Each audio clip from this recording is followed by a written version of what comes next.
Alright guys, remember that you have to write a paragraph on the theme of a poem. And whatever poem you choose, it's really up to you. You may choose any of the ones that we have read in our book. And I believe that, no, it can be from first semester as well. So any poem that we've read this year, you are free to write a paragraph about that particular poem. And we're writing about theme. Now remember what theme is. Theme has to do with that universal message, that it's the main point, it's the lesson. I don't usually like to say lesson, but it is kind of the main point that the speaker wants us to take away, or something that we take away from the poem.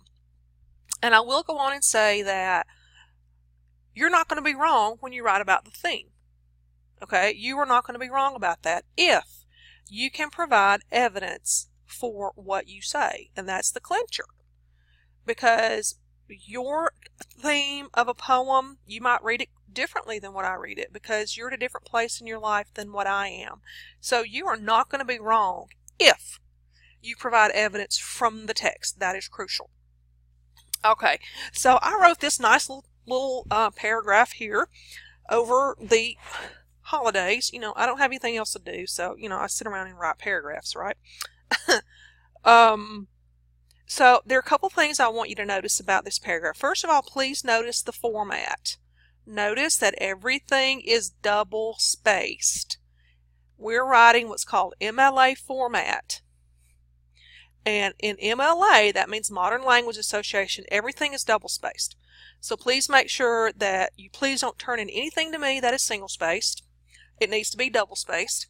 Also notice that I have a nice little standard font here. It is Times New Roman 12. Arial is a good one too. I like Arial. There's Arial if you like that. I just like Times New Roman. It's just easier for me to read. Please make sure it is not like in a 24-point font. Okay, make it a 12-point font. That's just kind of standard.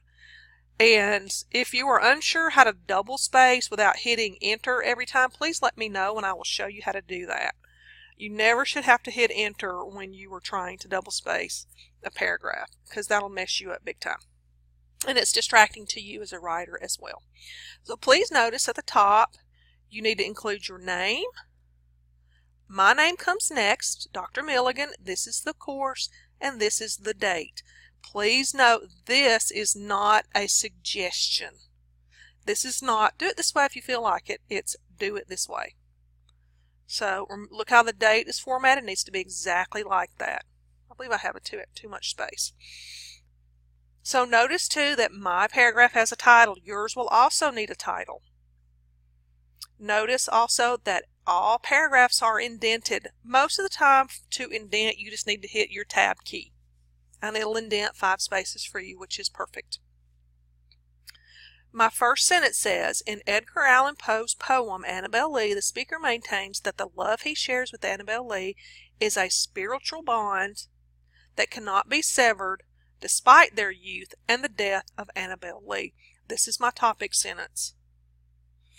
And this is the theme of the poem. The theme is love is a spiritual bond. And just because a person is not with you anymore doesn't mean you don't love them. A couple things I want you to notice in the poem, or in the sentence. I want you to notice that I mentioned the author. I mentioned the title of the poem.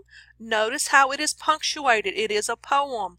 That means it has to be in quotation marks. It is not underlined. It is not italicized.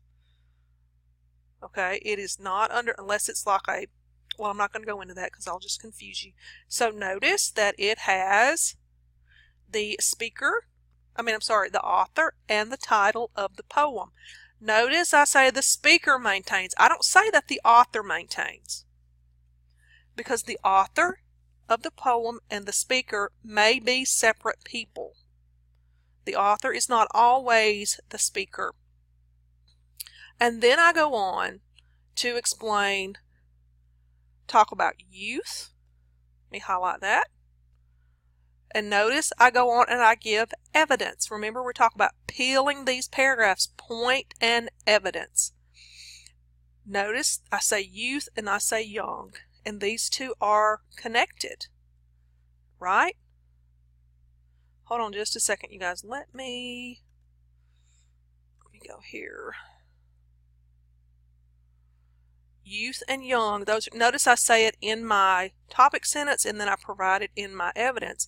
Then I go on and I use direct quotations.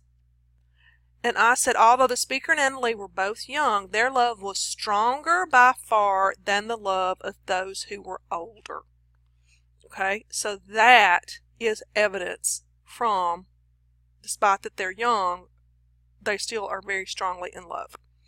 He goes on to say, the speaker goes on to say that their love is not bound by earthly or spiritual limitations. Okay, notice spiritual bond. This is not a perfect paragraph, you guys. There's some things that I could do differently. I probably would put the spiritual, probably would change that topic sentence around a little bit. So he goes on to say that their love is not bound by earthly or spiritual limitations. For example, notice this little transition, for example.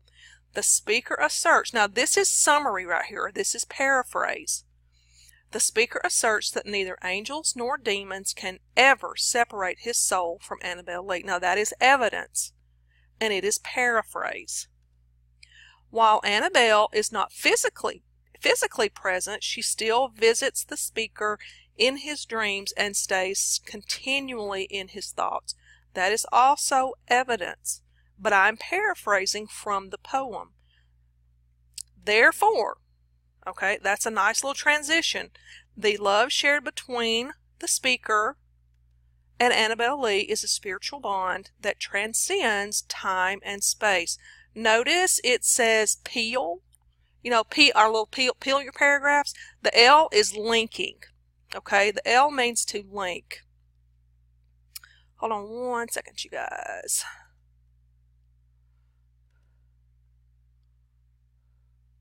I'm having a hard time here.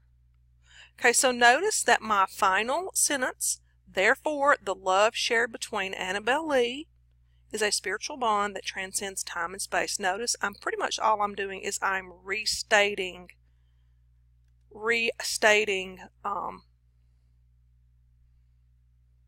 my topic sentence. Does that make sense, you guys? Notice that I am restating my topic sentence. Okay, I'm having a hard time today, you guys. Alright, anyway, maybe this helps you a little bit. Please, again, please make sure that you choose a poem that we have read before. If you need help deciding on the theme, I'm going to provide some examples for you guys for that. But you guys are going to have to provide the meat and the details of your paragraph. Now, this is not a very long paragraph. I could have written it could have been much longer, but I was tired and I didn't want to. All right, so hopefully this helps you. And as always, please reach out to me if you have questions. I'll be glad to assist. Thank you.